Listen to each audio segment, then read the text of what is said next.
Merci beaucoup Nasma, Cataline pour l'invitation. Je suis vraiment très content d'être ici. Les présentations qu'on a vues ce matin étaient vraiment très intéressantes. J'ai appris beaucoup de choses. Je pense que c'est à notre échelle. On va parler un peu des choses plus macroscopiques ici. Mais j'espère que vous allez trouver ça intéressant. En fait, le but de la présentation, ça va être de donner un exemple de notre recherche, de comment on peut commencer par la recherche quand même assez fondamentale, aller vers quelque chose vraiment très translationnel dans le contexte d'un démarrage d'une start-up qui est aujourd'hui en train de développer un produit qu'on pense intéressant et utile pour les patients. Mais ce qui est important, je pense, est la dernière partie du topo va aussi parler de comment la recherche appliquée dans la start-up pourrait revenir et nourrir la partie fondamentale de notre recherche. Ça, c'est quelque chose que je n'avais pas prévu au départ, qui est finalement très intéressant. Donc voilà. Nous, ce qui nous intéresse, c'est les vaisseaux et les maladies vasculaires.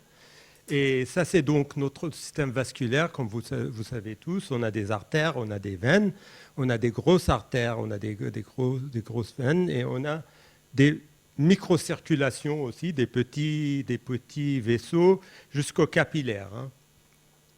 Et donc, on a les grandes artères. La plus grande artère, c'est l'aorte. L'aorte, ça fait à peu près 2,5 cm en diamètre.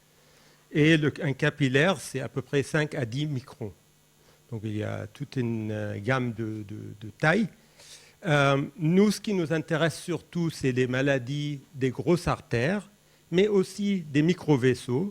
Mais aujourd'hui, je n'aurai pas le temps de vous décrire tout, donc je vais me focaliser surtout sur les grosses artères.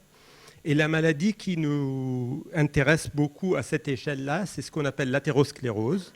Donc l'athérosclérose, c'est la maladie qui mène à des crises cardiaques et des AVC. Et cette image montre le début de l'athérosclérose. En fait, ce que vous voyez ici, c'est une image qui est prise de l'intérieur d'un vaisseau, d'une artère, dans ce cas-là, dans un cochon. Et le cochon, là, était nourri au cholestérol pour induire la maladie. Donc, la rugosité que vous voyez là dans la paroi artérielle, c'est les débuts d'un athérome, en fait. Le dépôt de graisse, certaines grosses molécules et des globules du sang dans la paroi artérielle. Et à terme, plusieurs mois, années plus tard, on voit donc le développement d'un athérome qui pourrait, si c'est par exemple dans une artère coronaire, boucher l'artère coronaire et mener à une crise cardiaque. Sinon, cette masse-là pourrait se détacher et aller dans le cerveau, par exemple, et induire un AVC, ce qu'on appelle un AVC ischémique, c'est-à-dire un blocage d'un vaisseau dans le cerveau et donc mener à un AVC. Donc ça, c'est la maladie. Alors, comment ça se développe, l'athérosclérose? Bon, on commence tous avec des vaisseaux sains. Donc ça, c'est la structure d'un vaisseau, une artère saine. Donc on a la lumière où il y a le sang, et après on a la paroi artérielle. Et ça, c'est pour ceux qui connaissent ça, désolé, ça va être peut-être pas très intéressant, mais peut-être pas tout le monde connaît. Donc je vais prendre un peu du temps à décrire un peu la structure de la paroi artérielle. Donc, à l'interface entre la lumière et la paroi artérielle, il y a une monocouche de cellules qui tapissent tous nos artères. Ça, c'est ce qu'on appelle les cellules endothéliales, ou l'endothélium. Donc, ça, c'est ce qu'on vous voyez en vert, là. Après, plus loin dans la paroi, il y a un autre type de cellules qui est montré en orange, là. Et ça, c'est les cellules musculaires lisses. Les cellules musculaires lisses sont les cellules qui donnent à l'artère la possibilité de réguler sa diamètre, de contracter et de se dilater. Maintenant, L'endothélium, donc la monocouche verte là, dont j'ai parlé, a beaucoup des rôles très importants dans notre système vasculaire. Ça, c'est 3 fonctions de l'endothélium qui sont vraiment très importantes. Une fonction, c'est de réguler ou de contrôler ce qu'on appelle la perméabilité de l'artère, c'est-à-dire le transport de molécules, comme le cholestérol par exemple, entre le sang et la paroi artérielle. Donc quand l'endothélium fonctionne bien, il y a une fine régulation de tout ce qui est transport entre le sang et la paroi artérielle. Et ça empêche d'avoir d'accumulation de cholestérol, par exemple, dans la paroi artérielle. Okay. Donc ça, c'est une fonction importante de l'endothélium. Une deuxième fonction importante, c'est ce qu'on appelle l'antithrombose, c'est-à-dire l'endothélium, c'est une surface anticoagulant par nature. Ça, c'est très important. Donc, la raison pour laquelle le sang ne coagule pas spontanément dans nos systèmes vasculaires, c'est à cause de l'endothélium. Troisième fonction importante de l'endothélium, c'est la régulation de la prolifération et la migration des cellules musculaires lisses. Donc, il y a cette communication constante entre les 2 types cellulaires dont j'ai parlé, hein, les cellules vertes et les cellules oranges. Ils sont toujours en communication et c'est l'endothélium qui dit aux cellules musculaires lisses restez dans un état calme et pas proliférer d'une façon incontrôlée. Donc tout ça, ça veut dire que si l'endothélium est soit endommagé, soit dysfonctionnel à cause de différentes raisons, on aurait des problèmes. On aurait des problèmes, par exemple, de réguler la perméabilité. Par exemple, dans l'athérosclérose, ce qui arrive, et on a une inflammation chronique de l'endothélium. Finalement, l'événement déclencheur de l'athérosclérose, c'est une inflammation chronique de l'endothélium. Donc finalement, l'athérosclérose, c'est une maladie inflammatoire. On est en train d'apprendre que l'inflammation est à la base de plusieurs maladies, certains cancers, maladies d'Alzheimer, certains cas de diabète aussi. Mais en tout cas, l'athérosclérose est déclenchée par une inflammation chronique de l'endothélium qui fait qu'on ne régule plus la perméabilité. Donc maintenant, il y a beaucoup de transport et d'accumulation de cholestérol dans la paroi artérielle et qui fait qu'on est aussi à risque des thromboses, donc c'est-à-dire de faire des caillots sanguins. Donc, avec cette augmentation de transport de cholestérol dans la paroi artérielle, on commence à développer un athérome. Et le vrai risque, en fait, pathologique dans le cas de l'athérosclérose est la rupture de cet athérome, parce que quand l'athérome se casse, la continuité de l'endothélium est cassée, et ce qui fait que maintenant je ne peux plus contrôler la thrombose, c'est-à-dire je vais développer un caillot très rapidement, et ça c'est une crise cardiaque très, très rapide. En fait, quand vous réfléchissez, l'athérosclérose, c'est peut-être la seule maladie où le premier symptôme, c'est souvent la mort subite. La crise cardiaque peut mener à une mort très rapide. Donc, et c'est à cause du développement d'un caillot très rapidement, à cause de la discontinuité dans l'endothélium. Maintenant, aujourd'hui, donc, comment on traite l'athérosclérose? Là, le dispositif qu'on utilise le plus couramment, c'est ce qu'on appelle un stent. Hein. À mon avis, vous connaissez tous les stents. Mais en gros, c'est une forme de grille, souvent métallique, qu'on déploie en état collapsé sur un ballonnet. Et on injecte ça ou on l'insère soit par l'artère fémorale dans la jambe, soit par l'artère radiale dans le bras, et on va dans le coronaire, par exemple. Et là, on va donc gonfler le ballonnet, ça va grandir le stent, et après, ça va donc pousser l'athérome contre la paroi artérielle. On va dégonfler le ballonnet, on va le retirer, et le stent donc reste en place pour le reste de la vie du patient. Aujourd'hui, donc, ce qu'on a fait là, on a en gros poussé l'athérome, on a rouvert le vaisseau, et il y a donc encore il y a du sang qui recoule dans l'artère coronaire. Maintenant, il y a à peu près 7 millions de stents qu'on déploie dans les gens partout dans le monde par an. Et 7 millions, donc c'est beaucoup.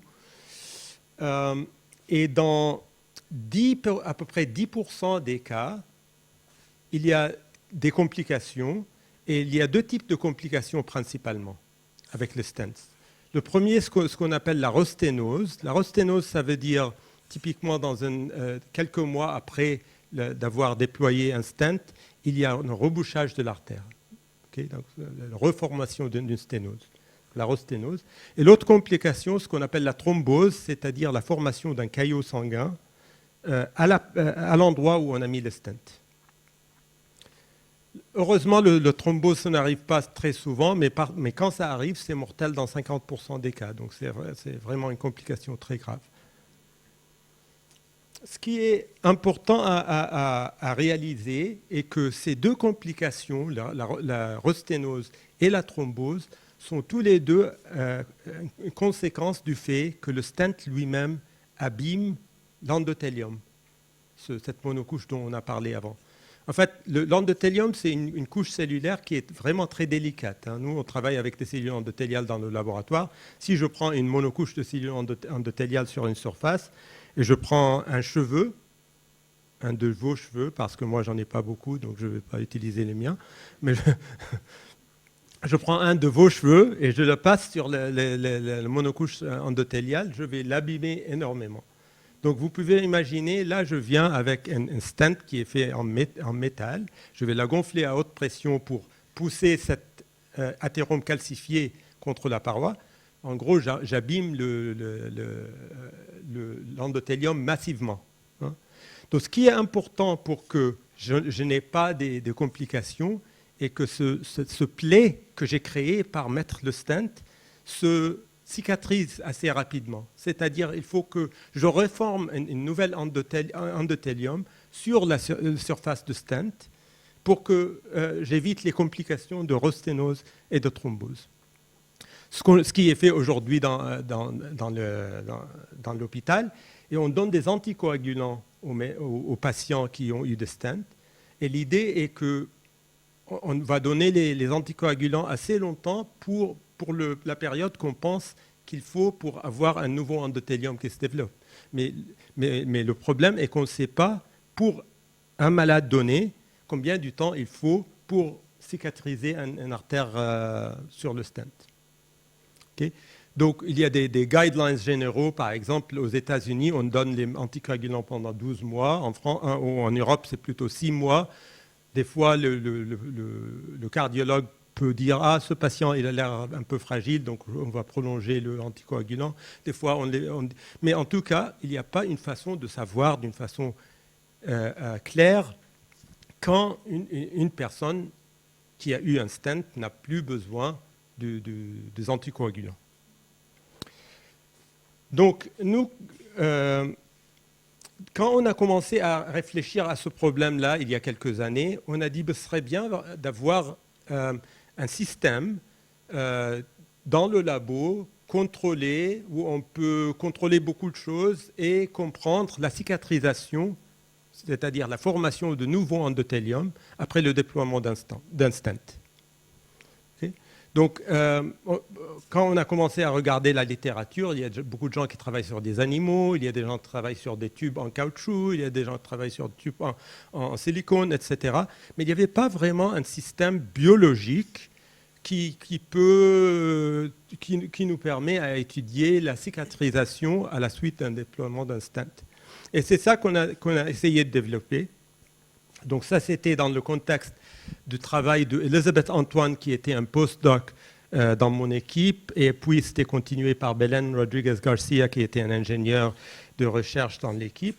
Mais en gros, ce qu'on a tâché de faire est développer une artère artificielle dans laquelle on peut déployer un stent, monitorer l'endommagement de l'endothélium à la suite du déploiement de stent, et puis monitorer la cicatrisation et la re-endothélialisation, donc la recouverture du stent par un nouveau endothélium.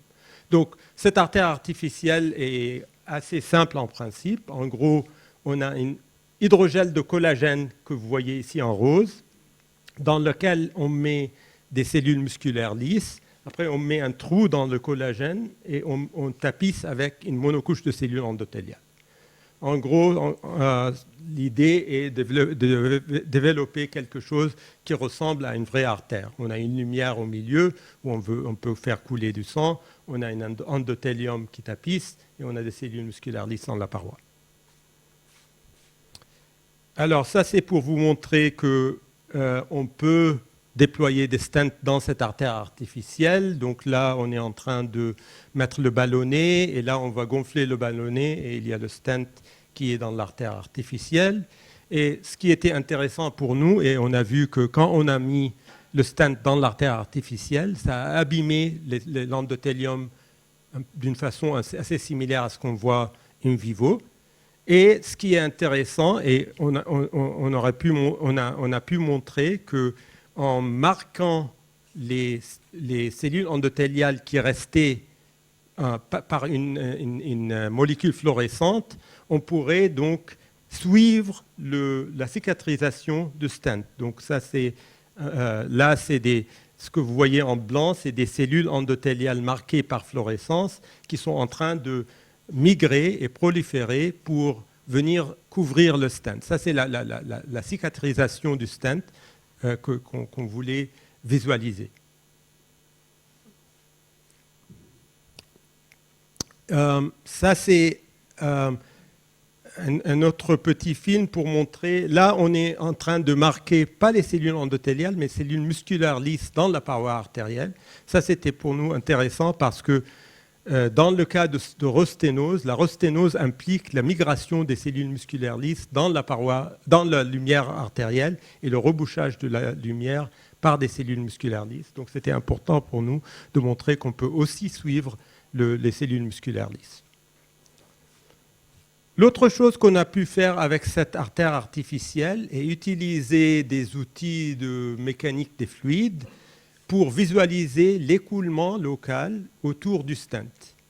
Donc ça, pour ça, on a utilisé une technique qui s'appelle Particle Image Velocimetry. C'est une technique qui nous permet de construire les profils de vitesse dans un écoulement. Pourquoi donc, la façon que la technique marche, c'est on prend des particules, en fait, de la même densité que la fluide, on les met dans la fluide, on prend des images très rapides et on fait de tracking de particules pour construire les profils de vitesse dans l'artère. Alors, vous pouvez demander pourquoi ça c'est intéressant. C'est intéressant parce que plusieurs années plus tôt, on avait en fait fait des simulations numériques de l'écoulement autour d'un stent. Donc là, ce que vous voyez en blanc, c'est un modèle d'un stent dans nos modèles mathématiques de mécanique des fluides. Et là, ce que vous voyez en couleur, c'est le champ de cisaillement sur la paroi artérielle autour d'un stent. Et le message de ce slide-là est que vous voyez différents types de niveaux de cisaillement. Par exemple, les zones bleues, on a cisaillement de 0,2, 0,3 Pascal. Et à côté de ces zones-là, il y a des zones où le cisaillement, c'est de l'ordre de 3 Pascal, hein, la contrainte de cisaillement. Donc, c'est-à-dire qu'à cause du stent, parce que s'il n'y avait pas le stent là, on verra tout le contrainte de cisaillement sera de la même amplitude. Mais c'est le stent lui-même, d'avoir mis un stent en place, perturbe l'écoulement. Et cette perturbation de l'écoulement mène à des hétérogénéités spatiales de champ de cisaillement.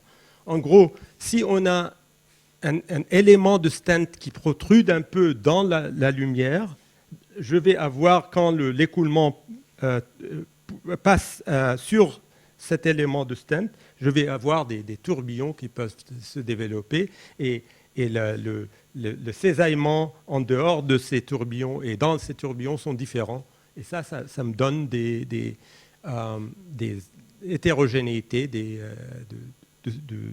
contraintes de cisaillement. Et pourquoi ça c'est important? Ça c'est important parce que, à cause de ce que je vais vous montrer ici. Là, dans cette étude-là, ce qu'on a fait, on a pris des cellules endothéliales et on les a endommagées exprès. Donc avant, ça c'était une monocouche de cellules endothéliales qui couvrait toute la surface. Et là, j'ai pris un petit aiguille et on a endommagé les cellules endothéliales pour un peu modéliser ce qu'un stent aurait pu faire dans l'artère. Et on voulait monitorer ou suivre la cicatrisation. Donc là, c'est un film qui est sur 24 heures où on voit la cicatrisation en temps réel. En temps réel, non, sur 24 heures, pardon. Donc on voit la dynamique de cicatrisation. Donc il y a les cellules endothéliales des deux côtés qui prolifèrent, qui migrent et qui finissent par couvrir ou cicatriser le plaie que j'ai créé. Ça, c'est le premier film là, c'est 100 mètres de l'écoulement sur les cellules endothéliales. Maintenant, je vais venir ici et je vais faire la même manip, mais sous écoulement. L'écoulement est de droite à gauche. Et là, avec un écoulement avec une contrainte de cisaillement qui est 2 Pascal. Et vous allez voir petit à petit, je vais aussi avoir de cicatrisation de la surface. Et la partie la plus intéressante, c'est là, quand on refait la manip sous écoulement bas de 0,3 Pascal. Là, il y a le film qui tourne. Je crois que c'est assez évident que le résultat est différent. Donc, pour nous, ça c'était vraiment quelque chose de très surprenant. Mais en fait, ça nous a vraiment fait apprécier que cette hétérogénéité de cisaillement, c'est quelque chose qu'il faut éviter. Ça veut dire les zones bleues là, de bas cisaillement vont pas pouvoir cicatriser, hein, au contraire des zones de haut cisaillement. Donc ça nous dit qu'il faut design notre stent d'une façon importante et d'une façon intéressante pour éviter les zones de bas cisaillement. Bon, je crois que je vais sauter ça. Et donc là, je vais passer à la partie un peu translationnelle de tout ça. Donc on était en train de faire ces simulations numériques, ces études des artères artificielles, etc. Et à l'époque, il y avait Franz Boschak. Donc Franz, c'est la personne que vous voyez en chemise orange là. Il était un doctorant qui travaillait sur les stents avec moi. Et à un moment, on était en train de discuter, on s'est dit, c'est super de comprendre la rosténose, la thrombose, les complications de stent, mais ce sera encore mieux si on pouvait les détecter d'une façon précoce. Et on a commencé à réfléchir, et on a pensé à l'idée d'avoir un stent intelligent. Et qu'est-ce que ça veut dire? Ça veut dire un stent avec des capteurs dessus, des capteurs qui peuvent détecter ces complications et communiquer l'information au monde externe. Donc, on a commencé par l'idée, on a commencé à faire quelques petites manips autour de... On ne connaissait pas grand-chose vraiment dans les capteurs et dans l'électronique et la communication, mais on a appris un peu. Et en 2014, on a démarré une start-up qu'on appelait Instant. Instant, ça veut dire, pour nous, ça voulait dire Intelligent Stent. Et on a commencé avec Franz et moi, et après on était rejoint par Bruno. Bruno, c'est la personne à côté de France. Donc Bruno, c'est un ancien élève de l'école polytechnique. Il est simplement brillant. Et on était très, très contents qu'il voulait travailler avec nous. Mylène, c'est la quatrième personne que vous voyez sur la première image. Elle était postdoc dans mon équipe. Elle a décidé aussi de joindre l'équipe. Et donc, on a commencé en 2014. En 2015, l'équipe a grandi un peu. 2016-2017. Donc, on était contents. Donc, l'idée principale, comme je vous ai dit, c'est un stent. Prendre un stent, n'importe quel stent, et mettre là-dessus une série des capteurs d'impédance, et coupler ça avec un système de communication avec le monde externe. Alors, ça a commencé bien parce qu'on a attiré des... C'est partout, là, ici. Il y avait des personnes... Il y avait des personnes qui étaient assez influentes, qui étaient intéressées. Donc là, on était vraiment contents. On s'est dit, super, tout marche bien.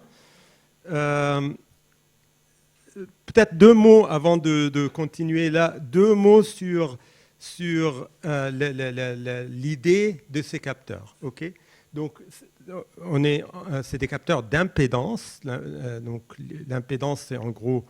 Vous savez peut-être tous, hein, mais c'est la résistance à un courant électrique quand je mets une tension dans un circuit. Hein.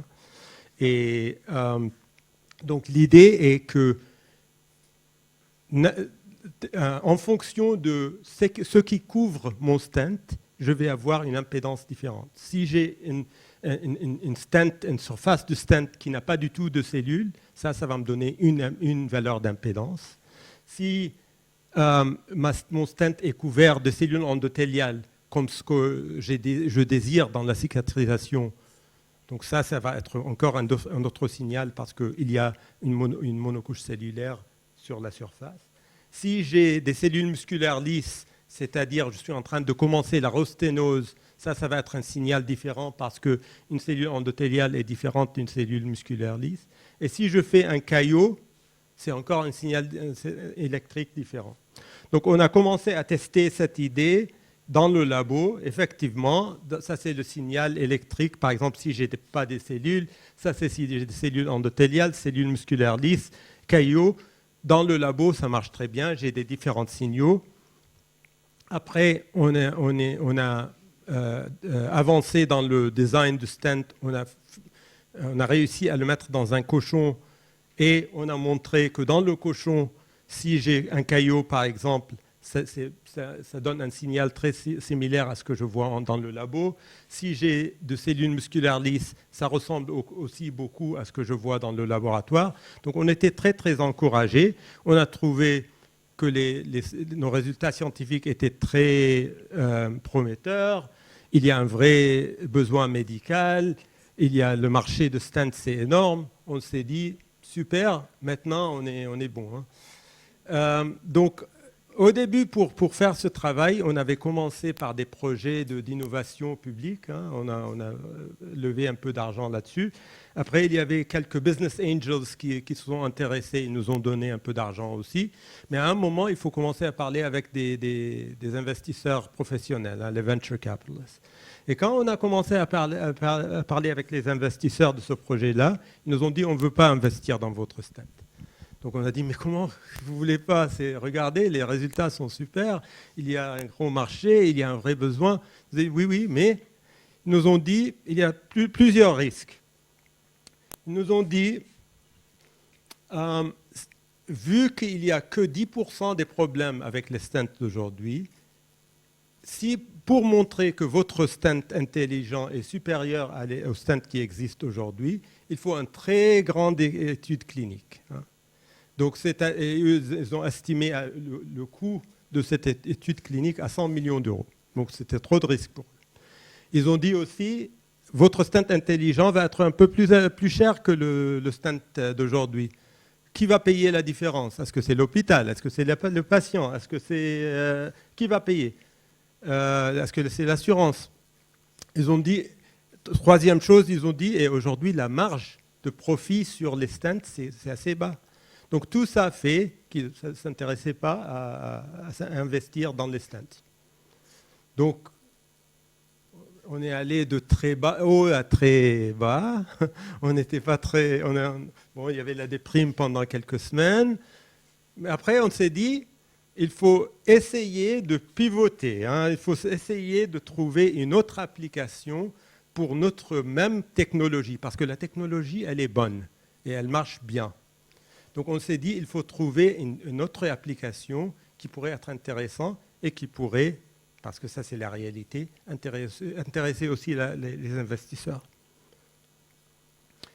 Et après beaucoup de discussions avec beaucoup de médecins, beaucoup de réflexions, beaucoup de conseils des gens qui étaient beaucoup plus expérimentés dans tout ça que nous, on s'est mis sur le trajectoire d'appliquer notre technologie aux AVC ischémiques.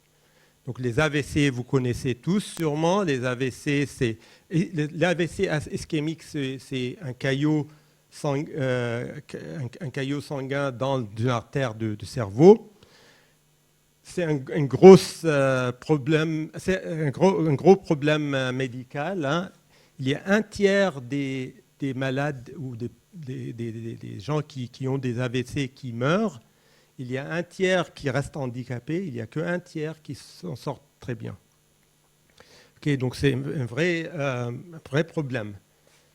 Quand on s'est mis sur les AVC, ça n'avait plus de sens de rester avec le nom Instant parce qu'on ne faisait plus de stents. Je pense à terme, on va revenir sur les stents. Mais aujourd'hui, la boîte s'appelle Sensome.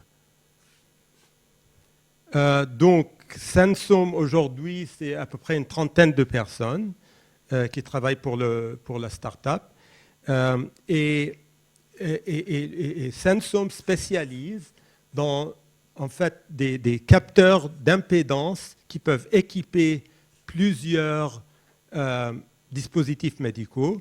Et on intègre l'IA dedans parce que en fait, ce qu'on fait, et c'est des spectroscopies d'impédance, c'est-à-dire on a des spectres d'impédance, et on utilise ces spectres pour nourrir des algorithmes d'IA. Bon, je peux décrire ça en plus de détails si vous désirez. Mais en gros, qu'est-ce qu'on fait avec ces capteurs et les AVC? Ce qui est important de savoir est le suivant. Jusqu'à récemment, jusqu'à l'année à peu près 2014-2015, la seule façon qu'on traitait les AVC, c'était en injectant une molécule qui s'appelle le TPA dans le sang du patient. TPA, c'est Tissue Plasminogen Activator. C'est une molécule qui est censée dissoudre le caillot chimiquement. Le TPA, dans plus que 50% des cas, ne marche pas. Donc, en 2014 et 2015, il y avait deux nouveaux types de dispositifs qui étaient développés pour traiter les AVC. Et fondamentalement, ça c'est une approche complètement différente. Au lieu de dissoudre le caillot chimiquement, l'idée derrière ces deux dispositifs que je vais vous montrer est d'aller retirer le caillot physiquement. Okay? Donc le premier dispositif s'appelle un stent retriever. Donc c'est quelque chose qui ressemble beaucoup à un stent. Donc là, on a un caillot dans une artère dans le cerveau. Et vous voyez, il y a un petit fil qu'on met à l'intérieur, qu'on va commencer. Ce fil s'appelle un guide. C'est un petit fil, à peu près 350 microns au bout. Et ce fil-là, c'est un guide, c'est un dispositif médical qui est utilisé tout le temps.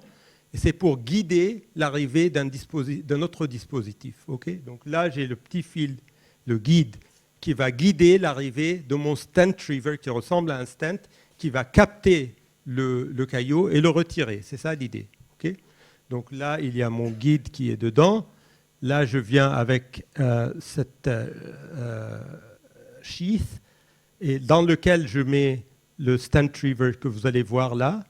Et là, je capte le stent, le caillot et je le retire. Ça, c'est l'idée derrière ce procédure-là. Donc, il y a ce dispositif-là, mais il y a aussi un autre dispositif qui s'appelle un cathéter d'aspiration. Encore une fois, un guide. Et après, le guide-là mène un petit aspirateur qui va venir, et l'idée est de retirer ou d'aspirer le caillot du cerveau. Donc ces deux dispositifs sont utilisés aujourd'hui assez largement dans des hôpitaux, hein. Donc ce qui est important est de savoir de notre point de vue est que ce petit guide dont j'ai parlé, c'est le premier dispositif qui rentre dans le cerveau. Okay. Donc, et l'autre chose qui est importante de savoir est qu'il y a différents types de caillots qui peuvent en fait mener à un AVC. Il y a ce qu'on appelle les caillots blancs et caillots rouges, et il y a des couleurs entre eux. Et ça dépend de la composition du caillot. Le caillot blanc, c'est des caillots très riches en fibrines, très pauvres en globules rouges. Les caillots rouges sont sont le contraire, hein, des caillots très riches en globules rouges.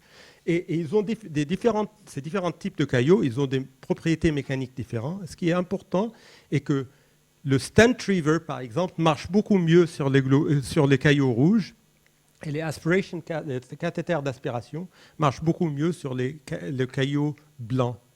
Mais aujourd'hui, en faisant de l'imagerie, je n'ai aucune idée de savoir est-ce que dans le cerveau d'un patient, est-ce que c'est un caillot rouge, est-ce que c'est un caillot blanc ou un caillot entre les deux. Donc, ce qu'on fait chez Sensome, et on prend ce guide dont j'ai parlé et on met au bout des capteurs d'impédance qui vont analyser donc la composition de caillots et me dire est-ce que si c'est un caillot rouge ou un caillot blanc. Et comme ça, je peux savoir quel type de dispositif d'utiliser d'une façon très, très rapide.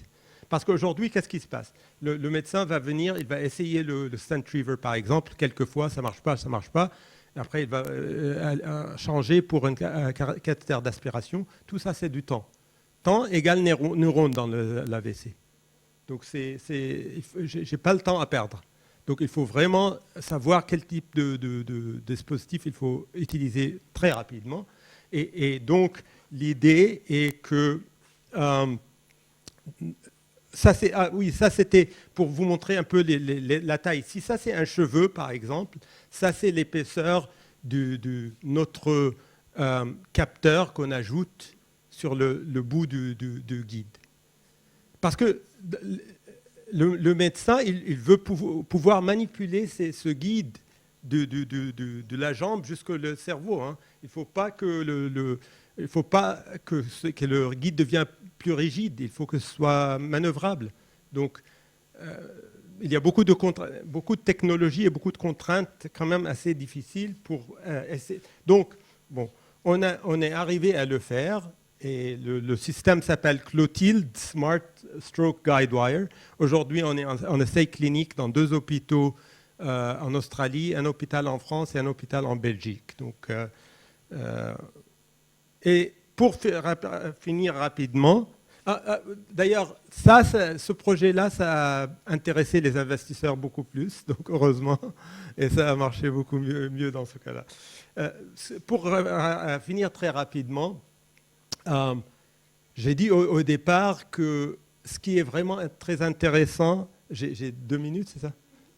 Ce qui est vraiment très intéressant est le retour au labo par les choses qu'on peut faire dans une start-up. Donc, en fait, aujourd'hui, ce qu'on a pu montrer et qu'on a pu... je vous ai montré ce film avant et comment on peut monitorer la cicatrisation d'un stent en faisant de l'imagerie optique sur des cellules qui sont marquées par fluorescence. Mais en fait, des fois, on ne veut pas faire de l'imagerie optique parce que si j'image quelque chose en optique pendant longtemps, il y a d'endommagement, photo-endommagement que je peux induire dans mes cellules.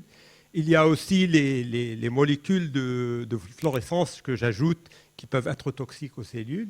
Donc, ce qu'on a pu montrer et qu'on prend l'artère artificielle et on ajoute là-dessus les capteurs d'impédance de Sensome, et pour faire une forme de artère artificielle intelligente, si vous voulez. Bon, là, je n'ai pas le temps de vous montrer les détails, mais en gros, on peut montrer qu'avec le système de capteurs sur l'artère artificielle, je peux monitorer l'activité cellulaire, je peux monitorer la cicatrisation d'une façon non invasive, hein, sans faire l'imagerie optique. Je peux monitorer la prolifération de cellules, je peux monitorer quand le stent est recouvert des cellules endothéliales. Et aujourd'hui, dans le cadre de la thèse de Manuel Carrasco-Yague, on est en train d'utiliser ces mêmes capteurs aussi pour comprendre les dynamiques spatio-temporelles des mélanges de cellules. Par exemple, ce qu'on fait, et on prend une surface et on tapisse avec les électrodes, hein, les capteurs d'impédance de Sensome, et on met par exemple deux types de cellules, par exemple des cellules cancéreuses avec des cellules saines, et on peut monitorer par ce système d'impédance la dynamique spatio-temporelle d'interaction entre les deux cellules.